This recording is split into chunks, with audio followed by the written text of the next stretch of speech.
Vice sports round up और मैं हूं आपका मेज़बान तारिक महवाल।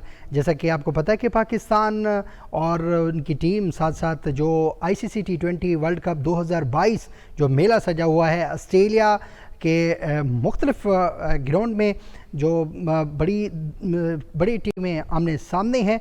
अगर पॉइंट्स की बात की जाए और साथ साथ अगर ग्रुप्स की बात की जाए तो ग्रुप ए में 6 टीमें हैं और ग्रुप बी में 6 टीमें हैं और दोनों टीमें मिला के 12, और इसमें से कुछ टीमें अपने घर का टिकट कटवा कर वापस भी चली गई हैं। अगर ग्रुप ए की बात की जाए तो उसमें जो Australia, England, New Zealand, Ireland, Afghanistan और साथ साथ बड़ी डेंजरस टीम मौजूद है आयरलैंड, जो 2009 में भी उन्होंने शिकस्त दी थी। अगर ग्रुप बी की बात की जाए तो उसमें बड़ी डेंजरस टीम जो इस वक्त 6 पॉइंट्स के साथ पहली टॉप पोजीशन पे है, इंडिया, पाकिस्तान और साथ साथ साउथ अफ्रीका, बांग्लादेश, जिम्बाब्वे और भी काफ़ी टीमें हैं। और साथ साथ अगर बात कीजिए तो पाकिस्तान के हवाले से, तो पाकिस्तान का पहला मैच जो इंडिया के साथ हुआ तो शिकस्त से 2-4 होना पड़ा पाकिस्तान क्रिकेट टीम को। दूसरा मैच जो जिम्बाब्वे के साथ हुआ वो भी बड़ी देखा जा रहा था कि पाकिस्तान के जो साबिक क्रिकेटर हैं उन्होंने भी ये बयान जारी किया था कि पाकिस्तान जिम्बाब्वे को शिकस्त देने में कामयाब हो सकता है, लेकिन ऐसा नहीं हुआ। जिम्बाब्वे जैसी टीम पाकिस्तान को शिकस्त देने में कामयाब हुई, ये तारीख गवाह है। पहले ऐसे कोई नहीं हुआ कि जिम्बाब्वे ने पाकिस्तान को शिकस्त दी हो। और भी काफ़ी डेंजरस टीम थी जो पाकिस्तान को शिकस्त देने में कामयाब होती थी, लेकिन ये वाहिद तारीख है जो जिम्बाब्वे ने पाकिस्तान को शिकस्त दी। उसके बाद सिलेक्शन टीम पर बड़े सवालात उठने लगे कि पाकिस्तान की जो मौजूदा सिलेक्शन टीम है ये हमें मंजूर नहीं है। साबिक क्रिकेटर वसीम अकरम का अगर बयान सुना जाए, साबिक क्रिकेटर अगर वकार यूनिस का बयान किया जाए, अगर साबिक chairman chief selector Inzamam ul Haq का बयान सुना जाए और साबिक कप्तान शाहिद अफरीदी और साबिक कप्तान मोहम्मद हफीज़ का यही बयान कि ये मौजूदा टीम जो बनाई गई है ये बहुत ही बैड कंडीशन में बनाई गई है और बैड सिचुएशन ये हमें नज़र आ रही है जिस तरह पाकिस्तान की टीम। और बहुत से इतराज़ात हैं। अगर गैर मुल्की खिलाड़ियों से बात की जाए तो इंडियन प्लेयर गौतम गंभीर और साथ साथ वीरेंद्र सहवाग ने भी यही बयान जारी किया कि जो मौजूदा कप्तान बाबर आजम और उनको कप्तान को खुद गर्ज प्लेयर करार दिया गया कि इनको कप्तान को चाहिए कि कप्तान के साथ साथ अपने दूसरे प्लेयर को सोचें, 1 डाउन, 3rd डाउन और उसके साथ साथ ऑलराउंडर, साथ उनकी management, batting line, bowling line सब डिपेंड करता है कैप्टन पे। तो काफ़ी इतराज़ात हैं साबिक क्रिकेटर की वकार यूनिस की जानब से और साथ साथ साबिक चीफ सिलेक्टर इंजमाम उल हक ने बयान जारी किया कि बाबर आजम को रिजवान के साथ ओपनिंग नहीं करनी चाहिए, उनको 1 डाउन पोजीशन पे आना चाहिए। लेकिन बाबर आजम ने यही बयान जारी किया, उस बात की तरदीद की, उस पर रद्द अमल दिया कि ये हमें पता है हमें क्या करना चाहिए, हमें सब इल्म है और इस तरह हमने अपना फैसला खुद करना है किस तरह ओपनिंग है। इससे पहले भी हमने काफ़ी पार्टनरशिप दी थी। अगर एशिया कप की बात की जाए, इससे पहले भी मैच की बात की जाए 2019, 20, 21, 22 में बात की जाए तो बाबर आजम और साथ साथ मोहम्मद रिजवान उन्होंने कि मेरी जोड़ी बहुत बनती है, मैं पार्टनरशिप दे रहे। अब देखिए उससे पहले जो एशिया कप में मैच हुआ था पाकिस्तान और इंडिया के जो मबैन मैच हुआ था, बड़ा कांटेदार मुकाबला हुआ था, तो पाकिस्तान के ओपनिंग बल्लेबाज बाबर आजम कैप्टन और विकेट कीपर मोहम्मद रिजवान ने बड़ी अच्छी पार्टनरशिप दिखाई थी। और उसको देखते हुए तो बाबर आजम ने ये कहा कि पहले के मैच आपको भूल गए हैं कि मैं किस तरह पार्टनरशिप देता हूं, मेरा जो बल्लेबाज है रिजवान किस तरह देता है। तो उन्होंने साबिक क्रिकेटर ने यही कहा कि बाबर आजम को 1 डाउन पोजीशन पे आना चाहिए और ओपनिंग पे मोहम्मद रिजवान और फ़खर जमान को शामिल करना चाहिए। फ़खर जमान इंजर्ड हो गए, उसके बाद वर्ल्ड कप 2022 की आ गई, तो 22 में ऐसा हुआ कि पाकिस्तान को पहला ही शिकस्त का सामना करना पड़ा, फिर दूसरे मैच भी शिकस्त का सामना करना पड़ा।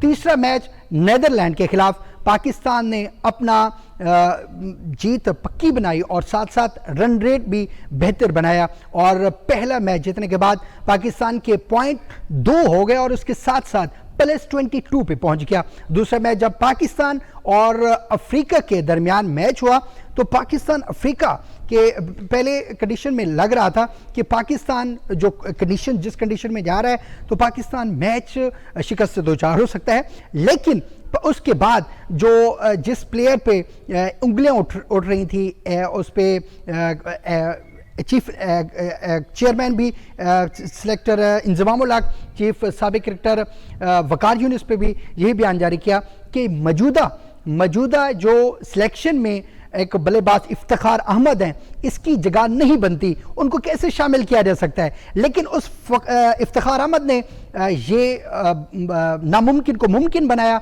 और जनूबी अफ्रीका के खिलाफ जो इनिंग्स खेली और उसके साथ साथ जो ऑलराउंडर शादाब खान जो इस वक्त टॉप पे भी हैं और साबिक ऑलराउंडर शाहिद अफरीदी के रिकॉर्ड तोड़ने में बिल्कुल करीब हैं। अगर बात की जाए मैचेस के हवाले से तो शाहिद अफरीदी ने 98 मैच इंटरनेशनल खेल चुके हैं और उनकी 97 विकेटें हैं। अगर शादाब खान की बात की जाए तो उन्होंने 81 मैच खेले हैं और 95 विकेट 95 विकेट हासिल करने में कामयाब हुए। माज 3 विकेट से दूर है शादाब खान और 3 विकेट लेने के बाद फिर शादाब खान कामयाब होंगे और साथ साथ साबिक क्रिकेटर साबिक कप्तान शाहिद अफरीदी का रिकॉर्ड तोड़ने में कामयाब होंगे। कि मौजूदा टीम क्या सिलेक्शन ठीक हुई या नहीं, क्या पाकिस्तान गुज़श्ता तारीख का अगर देखा जाए, गुज़श्ता जितने भी मैचेस हुए थे पाकिस्तान के, तो जितने भी मैच हुए थे उन्होंने अगर मगर पे ही डाला हुआ है। इस तरह भी अब भी अगर मगर है। अगर 2022 की बात की जाए तो पाकिस्तान अगर मगर का शिकार है। अगर मैच की बात की जाए तो पाकिस्तान को जो कल का मैच होने वाला है, 5वां मैच, पाकिस्तान अपना आखिरी मैच पाकिस्तान और बांग्लादेश के दरमियान मैच खेला जाएगा। जो ये मैच बहुत ही बड़ा इम्पॉर्टेंट है और पाकिस्तान को सेमीफाइनल में पहुंचने के लिए ये फतह दरकार होगी। और उसके साथ साथ कल तीनों मैच जो होंगे वो समझो ये पाकिस्तान के भी हैं, क्योंकि जो जिम्बाब्वे और इंडिया का मैच होगा और उसके साथ अफ्रीका और नेदरलैंड के दरमियान होगा। अगर अफ्रीका नेदरलैंड को शिकस्त देता है, अगर इंडिया जिम्बाब्वे को शिकस्त देता है तो पाकिस्तान सेमीफाइनल में मुश्किल पहुंच सकता है। तो इस वक्त हमारे साथ मौजूद हैं senior sports analyst Chaudhary Zaheer साहब, इरफान ज़हीर साहब, उनसे भी जानना चाहेंगे इस हवाले से। जी अस्सलाम वालेकुम ज़हीर साहब। जी सबसे पहले तो मैं आपसे ये जानना चाहूँगा कि जो मौजूदा टीम है सिलेक्शन के हवाले से बड़े इतराज़ात उठ रहे हैं कि पाकिस्तान मौजूदा टीम अपना फाइनल लेने में कामयाब नहीं हो सकती। क्या ये अगर मगर का जो शिकार है टीम मौजूदा तारीख के अगर देखा जाए तो पाकिस्तान हमेशा अगर मगर का शिकार रही है, इस हवाले से आपका क्या कहना जी? देखिए, जितना मैं आपका शायद क्वेश्चन समझ पाया हूँ, आप पूछ रहे हैं कि पाकिस्तान के क्या क्वालिफिकेशन का सेमीफाइनल के लिए चांसेस है। उसमें जो सिचुएशन है बड़ी क्लियर है। उसमें कल हमारे ग्रुप बी के मैचेस खेले जाएंगे। उसमें 2 पॉसिबिलिटीज हमारे पास मौजूद है। पहली पॉसिबिलिटी ये है कि साउथ अफ्रीका या तो नीदरलैंड से मैच हारे, या अगर लेट्स सपोज उनके मैच में बारिश हो जाती है और 1-1 पॉइंट मिलता है तो एक उसमें ऑप्शन ये आएगी कि जो साउथ अफ्रीका है उसके 5 पॉइंट क्या है वो 6 हो जाएंगे। अगर हार जाते हैं तो they will remain on the same और उनके 5 पॉइंट रहेंगे और पाकिस्तान को इन ईदर केस अपना मैच जीतना पड़ेगा। एक तो वो पॉसिबिलिटी हमारे सामने खड़ी है।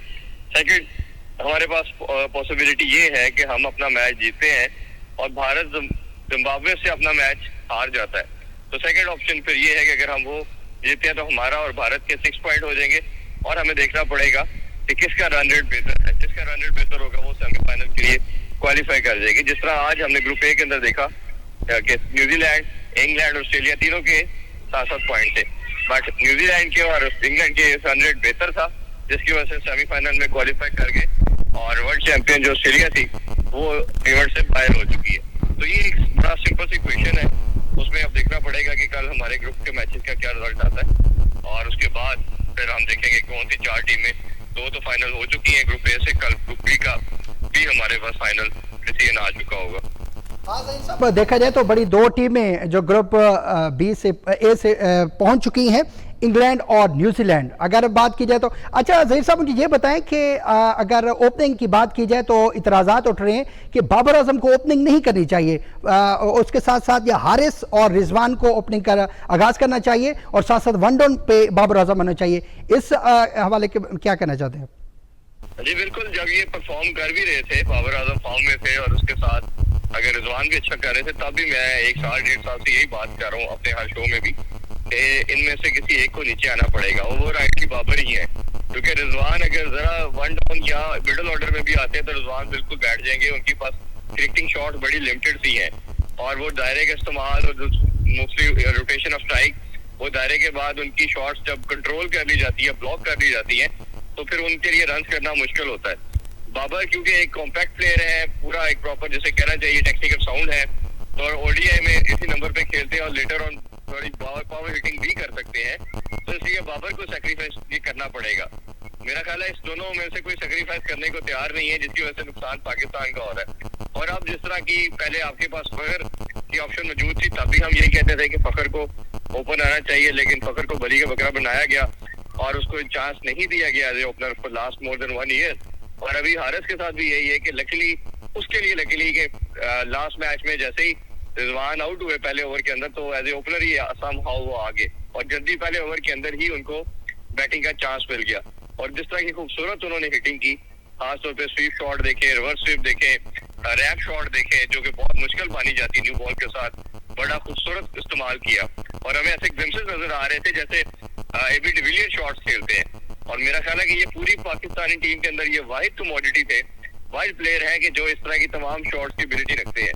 अगर किसी को याद हो तो पीएसएल के अंदर भी इन्होंने 2-3 मैचेस में 50 स्कोर की और बड़ी खूबसूरत किस्म की इनिंग खेली और वही बेस बनी इनकी पाकिस्तानी टीम के अंदर डायरेक्शन के लिए भी। और मेरा ख्याल है कि ये मोहम्मद हारिस की बात करें, इसी तरह पाकिस्तान में आपके पास लॉट अभी मौजूद है।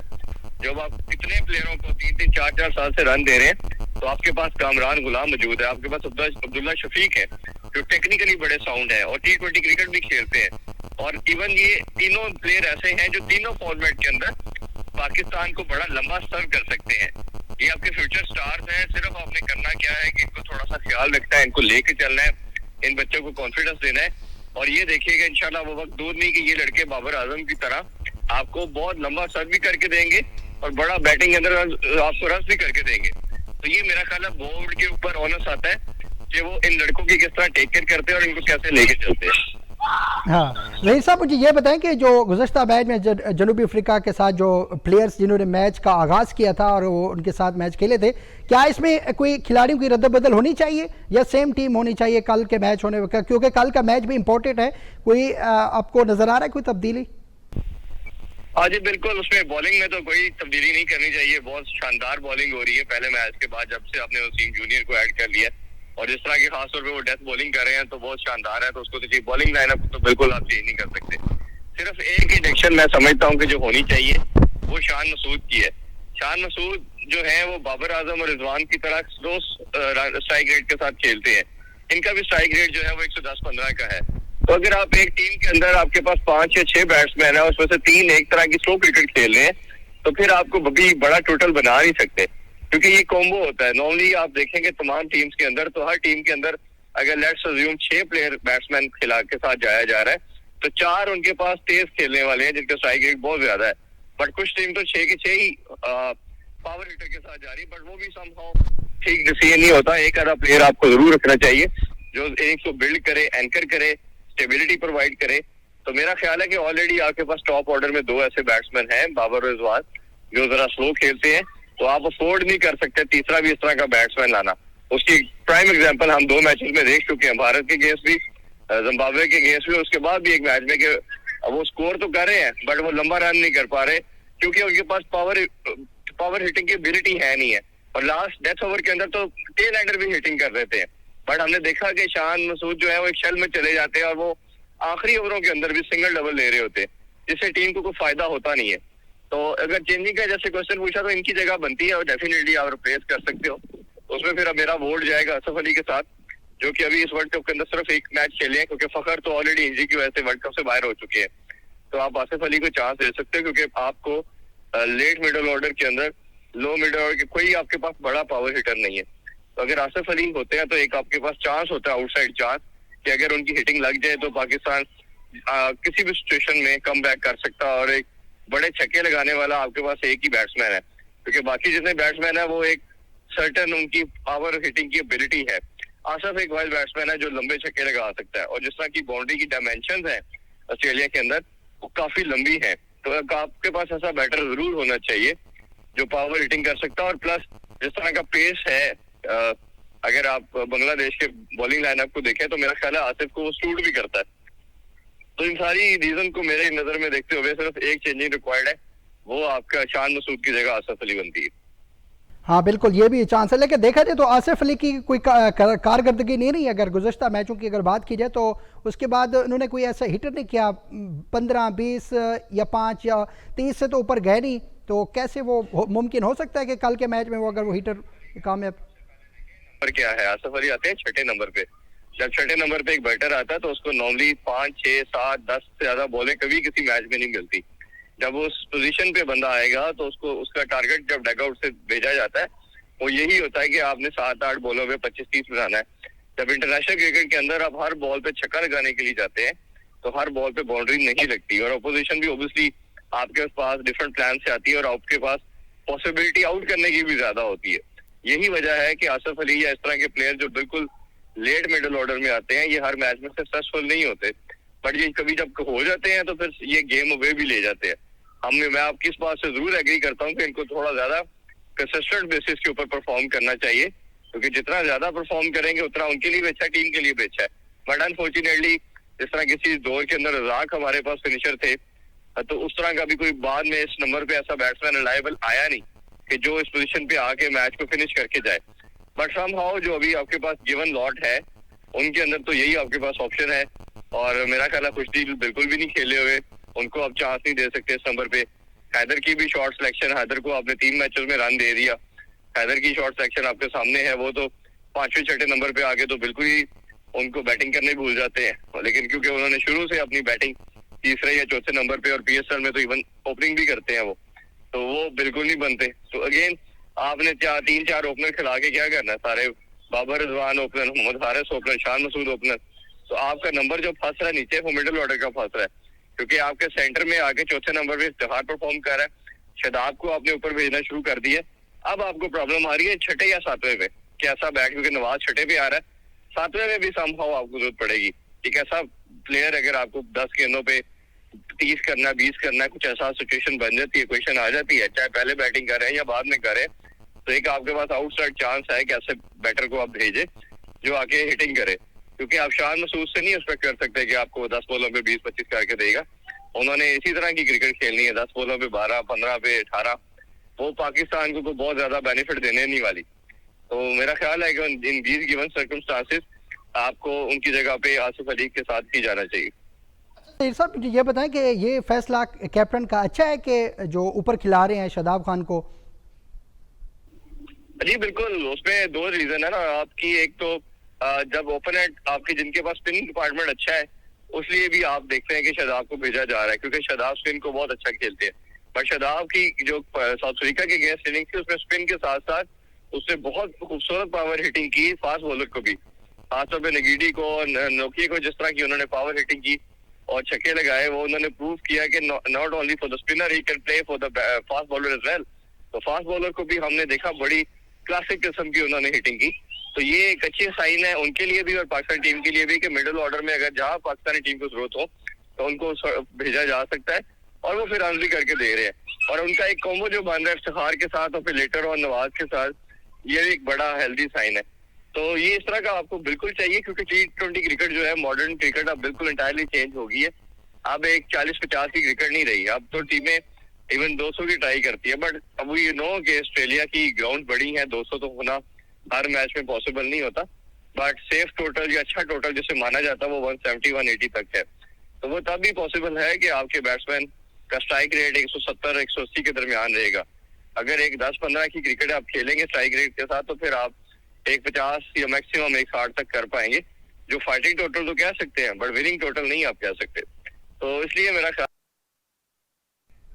हारिस की उन्होंने चेंजिंग की, और अब अगर इसकी कर लेते हैं, आसिफ की कर लेते हैं, तो मेरी नजर में एक बड़ा अच्छा आइडियल कॉम्बिनेशन बन सकता है। अगर तो फखर होते तो और अच्छी हमारी बैटिंग लाइनअप नजर आनी थी, बट फखर को अब जैसे रूल आउट कर दिया गया, वर्ल्ड कप से बाहर हो चुके हैं इंजरी के बायस, तो आपके पास गिवन लॉट के अंदर सिर्फ आसिफ अली एक ऐसे बैट्समैन है जो मैं समझता हूँ 6ठे या 7वें नंबर पे यूटिलाइज किया जा सकता है। अच्छा ज़हीर साहब, ये पाकिस्तान टीम जो पिछले मैच में 5 बॉलरों के साथ मैदान में उतरी है, कि 5 बॉलर आने चाहिए, क्या उसमें 3 बॉलर काफ़ी नहीं है? और उसके अगर 2 के बदले अगर कोई बेटर बैट्समैन अच्छे आ जाएं तो हैदर अली को शामिल कर सकते हैं, आसिफ अली को शामिल कर सकते हैं 2 बॉलर को, अगर 3 बॉलर काफ़ी हो तो।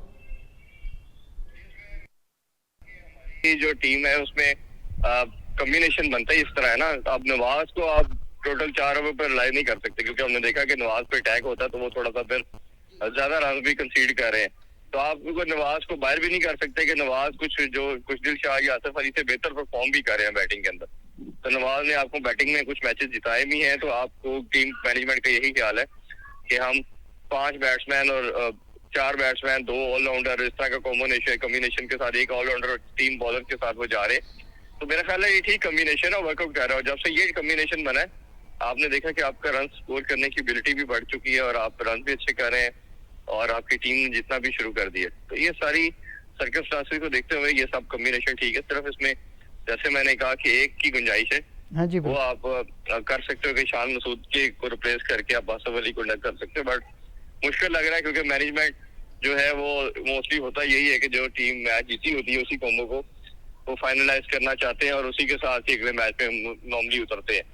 तो बस ये एक पॉसिबिलिटी नजर आ रही है, उसके अलावा तो मेरा ख्याल है बाकी तमाम टीम आपकी। अच्छा ज़हीर साहब, आखिरी सवाल आपसे पूछना चाहूँगा कि जो पाकिस्तान कल का मैच होने जा रहा है, पाकिस्तान वर्सेस बांग्लादेश, पाकिस्तान पहले टॉस जीतकर बैटिंग करे या फील्डिंग करे, तो पाकिस्तान को क्या स्ट्रेटजी अपनानी चाहिए?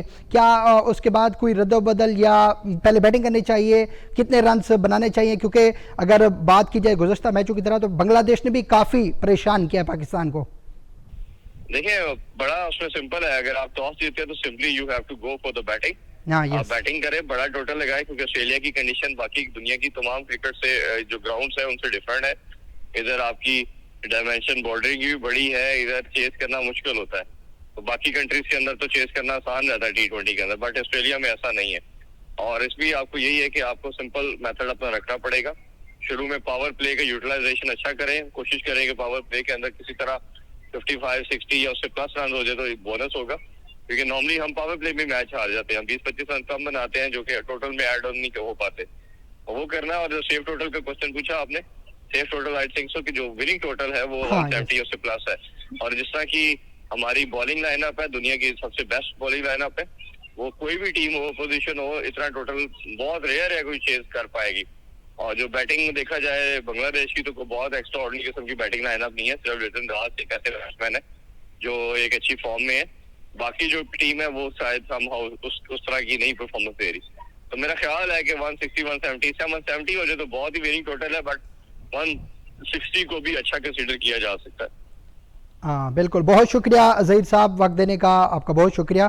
ये थे ज़हीर साहब जो सीनियर स्पोर्ट्स एनालिस्ट और एंकर पर्सन है, और ये तज्ज़िया पेश कर रहे थे पाकिस्तान वर्सेस बांग्लादेश के दरमियान कल का होने वाला कांटेदार मैच, जो कह रहे हैं पाकिस्तान टॉस जीत कर पहले बैटिंग करे और साथ साथ अगर 160 से अबव या 166 से अबव करे पाकिस्तान, तो और उसके साथ पाकिस्तान टफ टाइम दे सकता है बांग्लादेश को। अगर माजी की बात की तो बांग्लादेश ने भी अच्छा खासी टीम को परेशान कर रखा है।